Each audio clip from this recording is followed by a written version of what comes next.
Hello, I'm Mario Toneguzzi with Retail Insider. Joining me today is Steve Sadove, who is Senior Advisor with Mastercard, former CEO, Chairman of Saks, and a former Chairman of the National Retail Federation. I hope I got that all right, Steve. That sounds good. Nice to speak with you, Mario. Nice talking to you. We're going to talk about the recent Mastercard Spending Pulse report for April. Total retail sales, excluding auto, were up 2% year over year, but 12.1% from pre-pandemic days. Tell me what's happening in the retail sector. Why are we seeing spending rising? I think what you're seeing is a consumer that has had money in their pocket and they're still spending. You know, the rate of spending has started to slow a little bit from what we saw earlier in the year, but it's still healthy and it's still, as you mentioned, well above pre-pandemic levels. I think that the change that's going on right now, however, is that they're starting to spend a lot more in stores and less online. Doesn't mean that they're not spending online, but the shift, it was the story a year or two ago in the middle of the pandemic it was all about the internet. And people were asking, and you were asking, is the store dead? Yeah. And the reality is the store isn't dead, the store is alive, but it's really about the store and the internet. Okay. Now you mentioned the in-store sales were up 8.5%. So let's talk a little bit about that and the appeal for people going back to the stores. Why is that? And why haven't we seen, I guess, the continued exodus away from stores now that you know, the e-commerce world is kind of cemented into our psyche, I guess. Well, you know, look, if we look back to the pre-pandemic levels, the internet sales are double what they were then. They've probably gone from 10% of commerce to 20% of commerce. But the reality is that still meant that 80% was being done in a physical store, and people like going to stores. They want the interaction. They want to be able to see the choices, the experiences, the choice, and they want to physically touch the product. Now, it's not just about physical product. They want to go to a restaurant. They want experiences. They've been cooped up in their houses for 2 years, and they want to get out and they want to do things and they want to get new stuff. And new stuff can be new clothes. They've tired of wearing the same pair of sweatpants every day. And so there's a newness that's all about, and getting into a physical store is part of that experience that people want to have. Yeah, let's talk about some of the retail categories. Apparel up 56.8% from a year ago, and up just slightly 0.6% from pre-pandemic. Why is apparel such a strong category right now? You know, and I think that's a good one to make the point. It's up 56% versus a year ago, but it's about flat to the pre-pandemic levels. So it says we're coming back to the kinds of behavior that you saw before the pandemic. It's up a lot right now because people need newness. They want to they're starting to go to social occasions. They're going to weddings. They're getting out to parties. Their wardrobe may not fit anymore. A lot of us put on a few pounds or lost a few pounds during the pandemic. So people are saying, hey, I want to get something that's fresh and get out there. And fashion is changing. There's a lot more color, a little sexier. It's a little bit different than what you had in a pre-pandemic. And so this is a moment for fashion, and you can see it in the apparel growth. Well, speaking of fashion, we're also looking at the jewelry and leather goods category, up 51.6% year over year, 1.7 from pre-pandemic. Same thing happening there. I think it's similar to the apparel story. Here, it's a lot of self-expression, a lot of gifting, a lot of engagement rings, and I mean, the whole jewelry category has been on fire. And you know, I think that it's just demonstrative of as people have wanted to get out and get into a different environment than the home environment. And the reverse is, you know, look at some of the home related, we were spending all of our money on home improvement and home, and now that's starting to slow versus the growth of the other. One wins and one loses. And I was going to ask you that, particularly that's what struck me, is that whole home category, whether it's home improvement or home decor and furnishings, that has slowed down. And why is that happening? Well, I think people have they've got to make choices.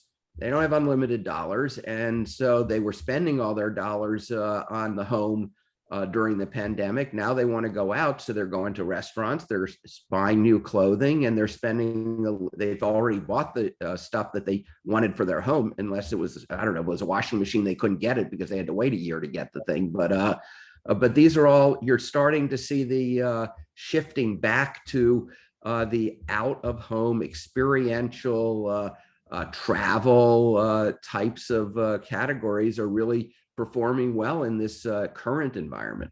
And one other category I want to talk to you about is the restaurants. And, the restaurants are up 69.1% year over year, 15.7. That's the interesting stuff. 15.7% above pre-pandemic.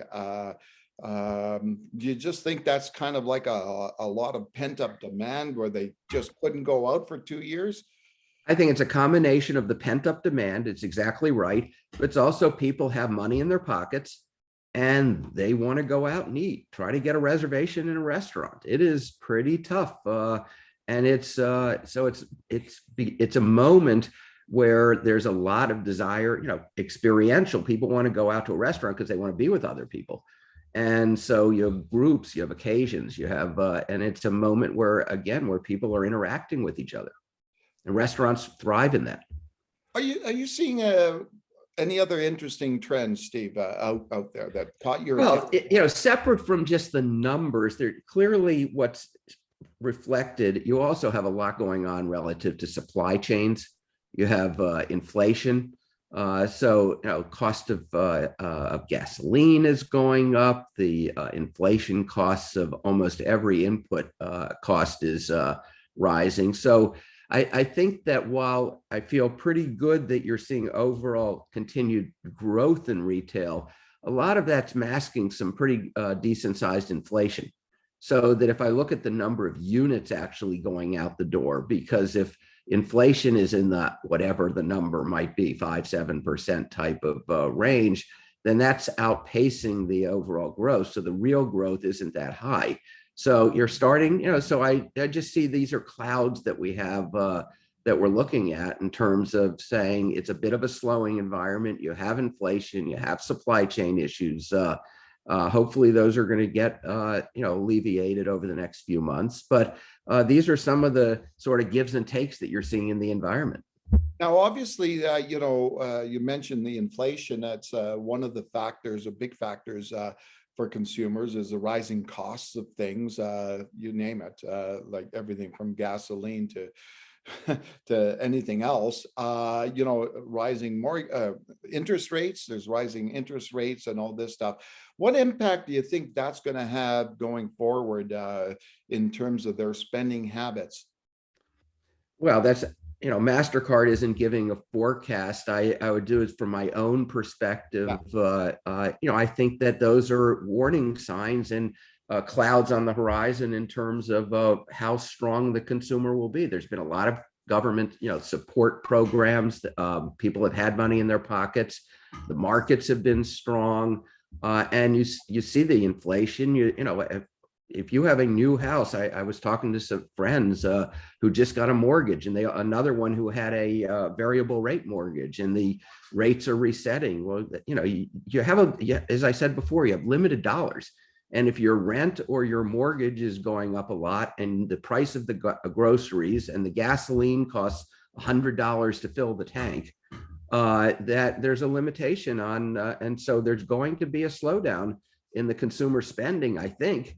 It's not that dollars aren't going to go out the door. They will. They have to get gas. You have to go to work. You have to go, but they're going to have to make choices. And some other categories are probably going to slow down when you're going to have to either heat your home or, sort of go out to a restaurant. Yeah. And I'm wondering. And by the way, last time, I'm sorry to interrupt you. I think that this is affecting or will affect the lower end of the market, the consumer, much more.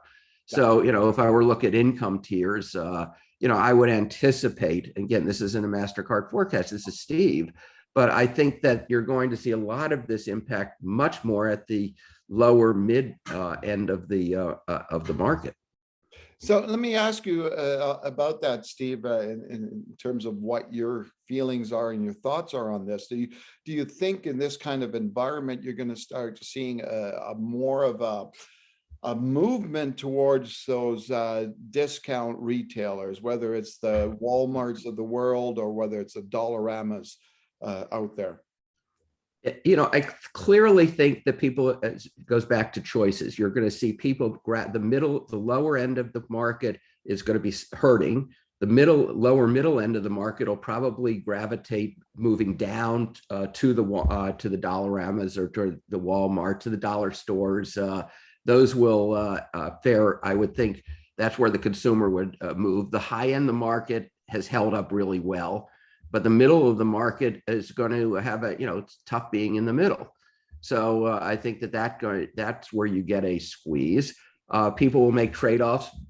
Often see in this kind of environment, you see people oftentimes moving towards private brands away from national brands in a grocery store. So you would expect to see a growth and resurgence of private brands, and you start to say, where can I save a buck? And because it's, again, you got to make choices. Yeah, exactly. Well, thanks very much, Steve, for sharing your insights on the retail sector. Appreciate. All right, super. That was Steve Sadove, who is Senior Advisor of Mastercard and former CEO Chairman of Saks and former Chairman of the National Retail Federation. I'm Mario Toneguzzi with Retail Insider. Thanks for joining us today.